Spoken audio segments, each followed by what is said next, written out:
Queenstown Lakes District Council, Tuesday, 1 April 2025.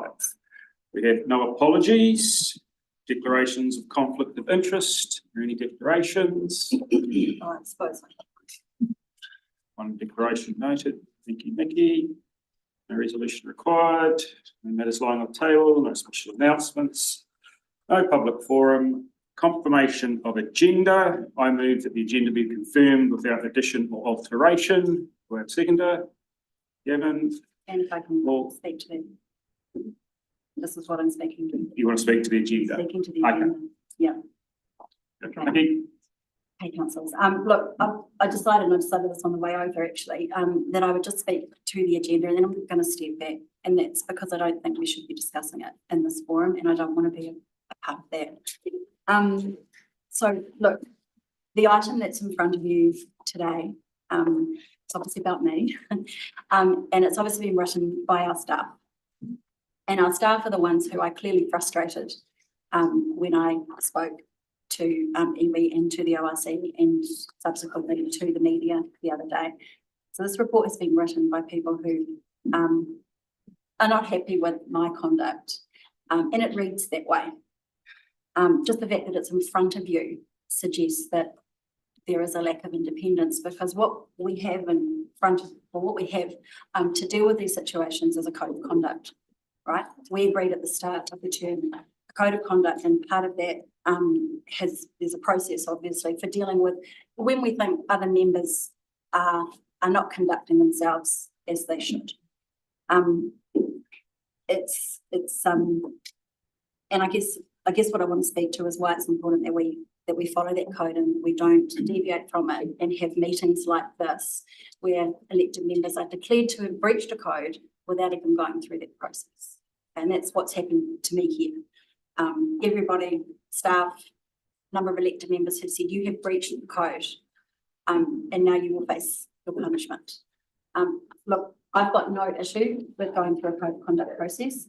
Absolutely none at all. I think the code of conduct is really, really important, not just to protect elected members, but to make sure that the organisation doesn't, that things run smoothly and that people act carefully and fairly and don't throw everything up into the air when they shouldn't.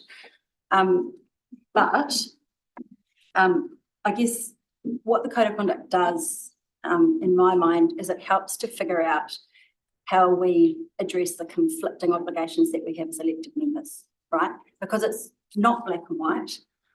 We have obligations under the Local Government Act, we have obligations under the code, we have obligations under other acts, and we have to use our judgment all the time in how we act in response to the things that are going on around us to meet those obligations. And look, just as an example, and it's relevant obviously to this particular issue in front of you today, one of our obligations is not to disclose information acquired or given in confidence which they believe is of a confidential nature. That's in the code.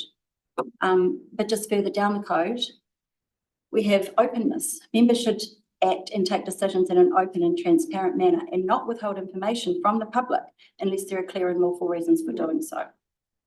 I'm just going to leave it at that. There are plenty of other conflicting obligations that we have, and without even knowing it, we make judgments all the time, and we make judgments based on our values and the way we see the world, and I guess our community votes us in for those things, for those qualities. And they're all going to be different. We're all going to view everything differently.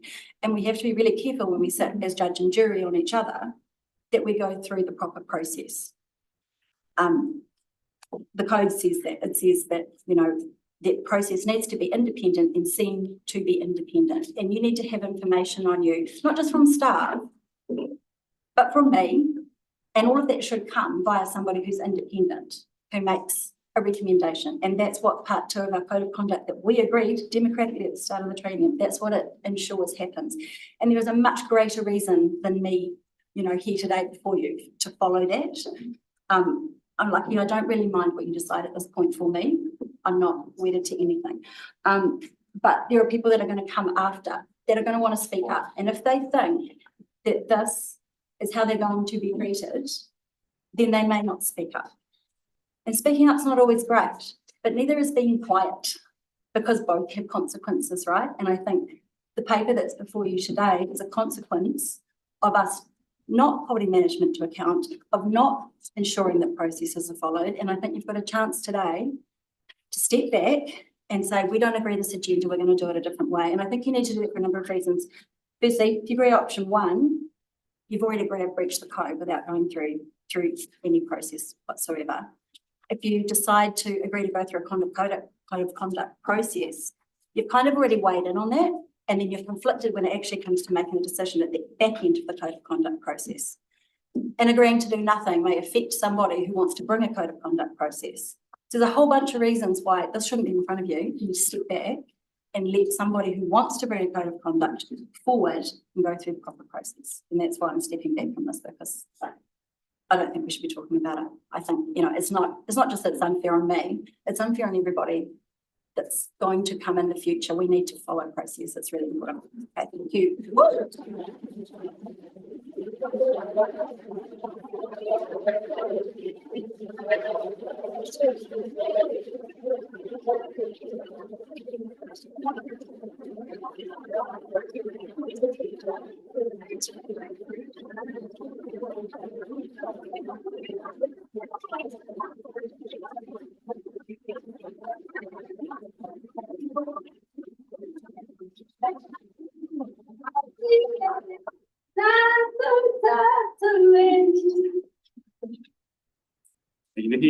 Okay, second Gavin. I'll put the motion. All those in favour? Right. Against?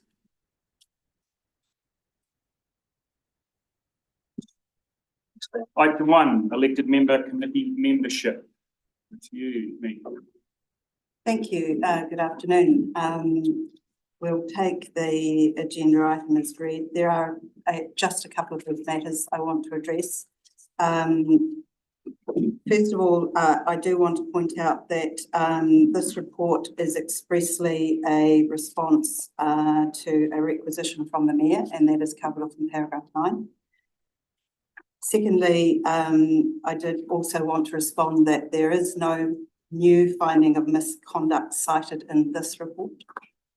Thirdly, if you do choose to go down the code of conduct route, there is actually no complaint that would trigger the code of conduct. So those are just a couple of brief comments from me. Also, if I may, through your worship, the General Counsel would like to just speak to a new matter. Thanks, Megan. Just an update to councillors. You should have got an email this morning, just around some more legal proceedings that were filed yesterday, injunction proceedings. They were decided by the Environment Court yesterday afternoon. It was an application by Aotearoa Water Action, and the court decided to dismiss the injunction, decided it didn't need to hear from council before it made that decision. And it also made some comments and an order for confidentiality in relation to council documents that were attached to an affidavit. That's the update, which you probably already have heard. Also some other things. Hang on. You going, Councillor? That's it. That's the update. It obviously a decision which has been issued by the court goes through all of the relevant legal principles and the arguments that were put before it. But I'm not proposing to reverse those today. Yeah, thank you. And that'll be on the public record for anyone. It'll be on the court. They can apply to the court. Thank you. Any questions? I think we'll just move straight to debate. I move 1 through to 7. Do I have a seconder? Seconder. Thank you, Gavin. Discussion. Open it up. Quentin. Thank you. Look, I think there's a couple of issues that are conflated here. Is that I want to make it very clear that this is not a question of whether we support or don't support the actions relating to the wastewater treatment plant, and many of us have different views on that. Secondly, that I do believe if council do want to if there has been a breach of the code of conduct, the correct process is outlined in part 3 of the code of conduct. And that requires that an elected member lodge a complaint with the chief executive, and the chief executive either appoint to an initial investigation or appoint an independent investigation. And in this case, I think it'd be highly appropriate that that was an independent one, and that there are 4 steps that are outlined in that code of conduct, which are the correct process to deal with this. So while I'm disappointed in the actions that have led to this, I think there's very clear process where natural justice principles apply and independence investigation applies, and that's my preferred route in dealing with the matter.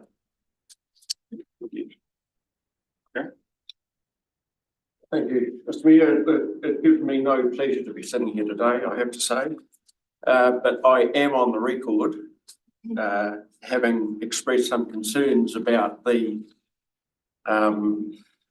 campaign to discredit and undermine the chief executive, staff and fellow councillors. I'm all for accountability, transparency and good governance, but a campaign of discrediting and undermining, in my view, does not represent that.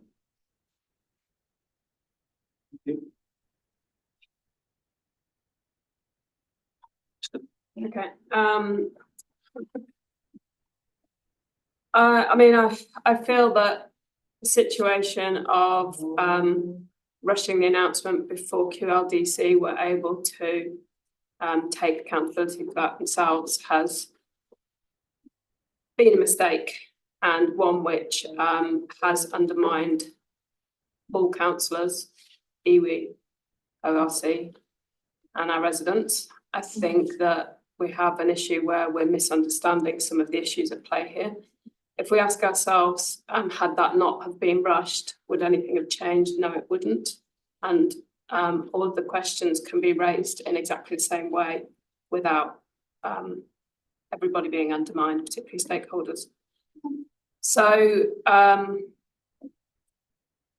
find myself looking at this very pragmatically, and I do not agree with discharging Councillor Gladding from committees. So I won't be voting for that today. I do think that a code of conduct investigation is a more transparent and fairer process, but I'm leaning towards taking no action for numerous reasons, mainly because of the time-consuming nature, the fact that we are reaching the end of the political term, and I don't really see any benefits in doing so. So, yes, that's where I find myself. Thank you. Okay, firstly, I should acknowledge I've spent the last 2 weeks on leave visiting factories for my other job. The Great Firewall in China blocks any Western internet, which may have been a blessing in disguise. But apologies for not being in touch lately. For that reason, I could easily abstain today, but it feels like a cop-out, and I'm not in this position to be offence sitter. I spent all of yesterday reading through hundreds of emails from council and from public, the articles, called other councillors to get their perspective. No one is comfortable with the situation, but this role at least privileges you with all sides of the story. One of the biggest opportunities this council has to be more effective is to strengthen public trust. I think finding new ways to show the public this organisation's thinking process with brevity, humility and consistency is a great path towards this. Local government doesn't have to drive clicks and engagement to stay alive, but it does have to compete in the market of attention. And I think the best way to do this is by being more engaging and forthright. I've seen good examples of this recently with some videos coming out, and my thanks to the people fronting cameras. The difficulty is when someone leaks information, it reinforces this narrative of conspiracy and can deepen the wound of mistrust. As they say, low trust is the greatest tax, high trust the greatest dividend. Low trust means everyone has to work twice as hard to do the same thing, and I know people here are burnt out as it is. I'm annoyed that the council didn't get the opportunity to share the information first with the community as it intended to. Given the urgency of the situation, the couple of days delay to talk with the other partners first must have felt long. But the long-term impact of that decision to undermine public trust is incalculable and does not warrant absolving a response, in my opinion. I've never received so many threatening emails or seen so much anger in the community. And I wish everyone following this may be confused why we feel let down, gets a chance to sit in this seat right now. Because there's a bigger picture at play that's hard to see from every angle but this one here. Nikki is easily one of the hardest working councillors maybe in New Zealand, and every person around this table sees that, I promise you.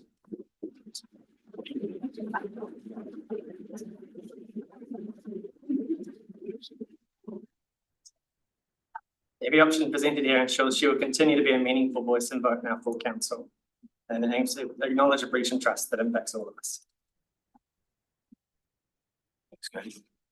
Thank you. Excuse me, through the chair. I just want to start by saying that this hasn't been a knee-jerk reaction from me. I've given the way forward a lot of consideration, and it's taken me in all sorts of directions. Councillor Gladding did break the public excluded rules, and she has admitted that. So then I turned to a code of conduct investigation, and for me it comes to the same conclusion, is that they will come to that conclusion as well. She's admitted breaking the public excluded rules. Public excluded is there to protect all stakeholders when required, and from time to time that does include the community. There is a purpose for those rules that we govern by. For me, they've been broken, and for me, there have to be consequences. So yes, I support the recommendation.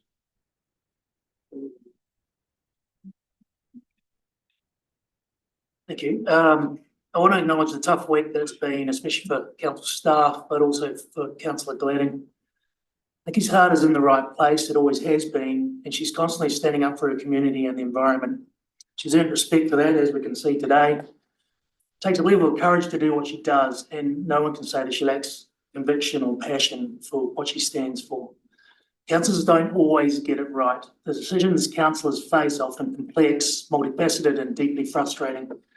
We're constantly navigating grey areas, balancing imperfect options, making unpopular decisions, and choosing between bad and worse.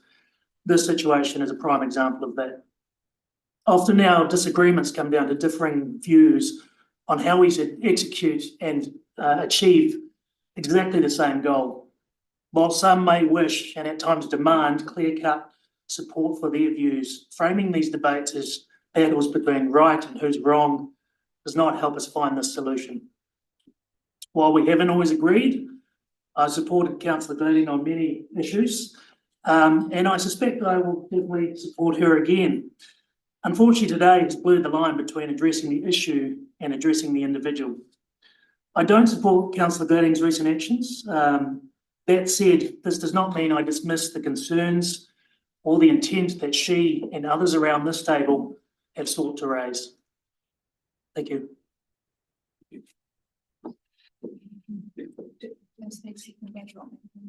Oh, yes, please. Thank you.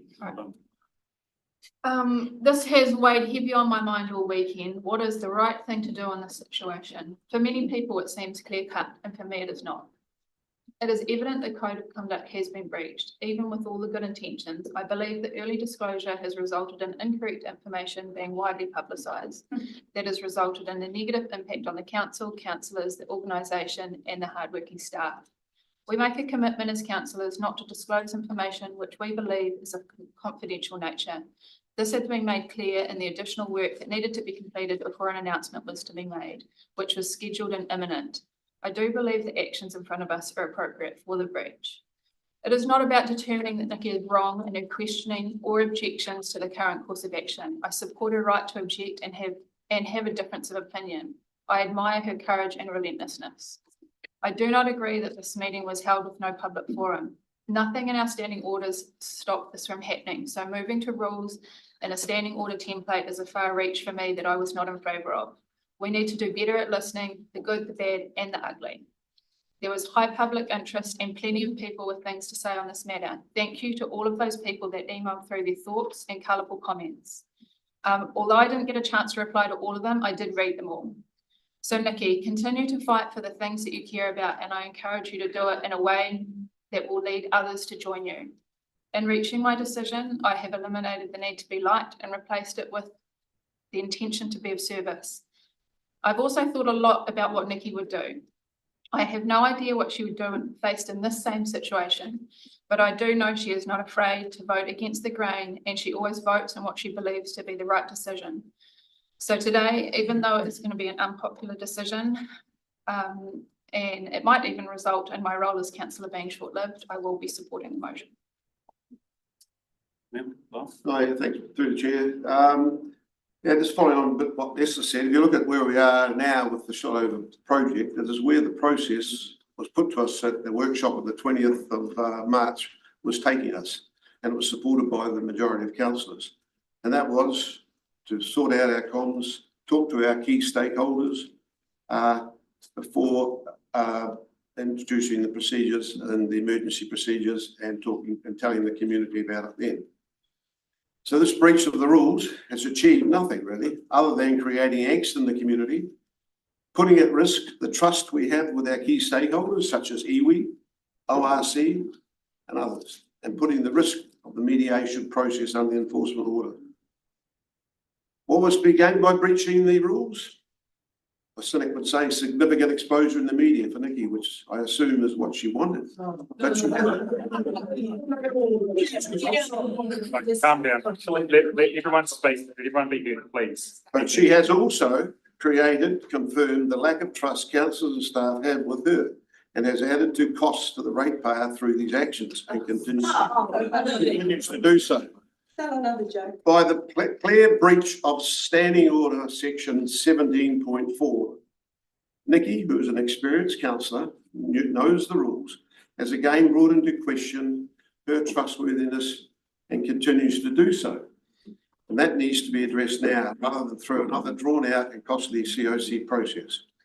So the governments of the committees that she was on, and so we don't impede those committees and how they perform through this lack of trust. I support the recommendation. Thank you, Councillor Crooks. Thank you.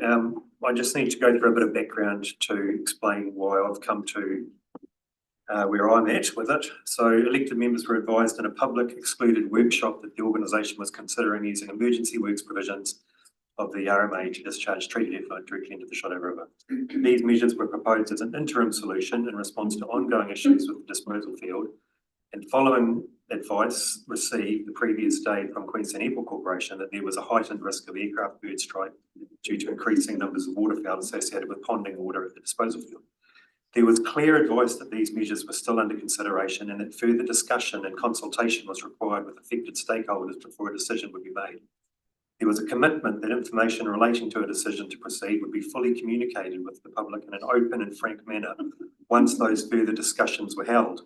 Unfortunately, this information was released prematurely by a councillor before the proposal could be discussed with those affected stakeholders and circumventing the intended communication plan. This was not some great cover-up or conspiracy. The information relating to the proposed action was scheduled to be made public within days, once partners and directly affected parties had been consulted. What resulted has potentially damaged those relationships, caused great difficulty for council staff, and created a media storm that has unfortunately led to a huge amount of misinformation and ill-informed commentary. For the record, issues with the disposal field have been acknowledged publicly since 2021. A temporary discharge solution reverts us to the situation that existed prior to the commissioning of the disposal field, using the old discharge channel. The treated effluent is being discharged into the same receiving environment as that from the disposal field, i.e. the Shotover River. The effluent being discharged is fully treated, not partially, and meets the current discharge consent criteria. You can laugh if you like. This is an interim measure. Resource consent still needs to be applied for, and it is a better solution than the effluent ponding and deteriorating on the Shotover Delta. Ponding at the disposal field will reduce as standing water is allowed to drain away through the gravels. From my own personal perspective, we were given very clear reasons why the information provided to us was confidential for the meantime, noting that a full disclosure would be made publicly in just a few days after affected parties had been consulted. Nobody in the room was happy with the proposal, but we were prepared to support staff to pursue the option in the best interest of the district. If there was any disagreement that the information was confidential, there were other avenues for contesting this. Nikki, I've taken a great deal of inspiration from the way you go about your work as a councillor. Many times you've asked questions which have given me pause for thought and have often led to me following a similar line of questioning. I've enjoyed working with you on the Infrastructure Committee. But in this instance, you have failed to follow the correct process. You were warned against releasing the information in confidence, received in confidence. I even respectfully and politely asked you not to release it, but you chose to ignore all that, and as a result have lost my trust. You have openly and publicly admitted that you knowingly and deliberately released information that you had received in confidence, and the full awareness that there would likely be consequences and what those consequences might be. Another code of conduct inquiry would serve little purpose in this instance, only confirming at great expense to the ratepayer what has already been admitted publicly. Standing orders in the Local Government Act provide for the reconstitution of committees, which is what has been proposed by the motion before us. The proposed action discharges one councillor from 2 committees, but other than conflicts of interest, all other rights and responsibilities as a councillor are retained, including the right to attend meetings and speak out on issues as you see fit. For me, this is not a punishment, but is simply a direct consequence of the deliberate actions of an elected member and reflects a lack of trust in an elected member's ability to handle sensitive information. Thank you. Thank you, Gavin. Just before we vote, I'll just close out. Look, we have a situation here where an elected member has chosen to release legally privileged information. And it's not the opinion of this council, the elected members, it is now the opinion of the court. This information is now legally privileged. The decision before us is not about the guilt or otherwise of Nikki Gladding. It is about whether it is appropriate for someone that has released publicly excluded information, legally privileged information, to be sitting on a committee of council. And that is what we're deciding here today. Nikki, you had a lot of sympathy from this council. You could have worked with this council to this point where I think you actually had a majority of the councillors wishing to work with you. There were options before you to take the matters further under normal process. Hang on, no, you've got to step away. You've stepped away. I want to address the councillors. I know it's been tough over the last 11 days. You've chosen to follow due process. You've chosen to respect not only the people that put you in the chair, but also the people that voted other people into the chair. You've realised that sometimes you have to make those hard decisions and take tough actions. And I congratulate you on that, because it is tough in this chair and all the chairs you sit in. And it's something that probably, until you've sat around this table, it's not something that you actually really appreciate. So with that, I will put it to the vote. So all those in favour? Aye. All those against? Can I, 2. who was against, please? Councillor Esther. Motion carried. Call the meeting shut, let's say 1:28.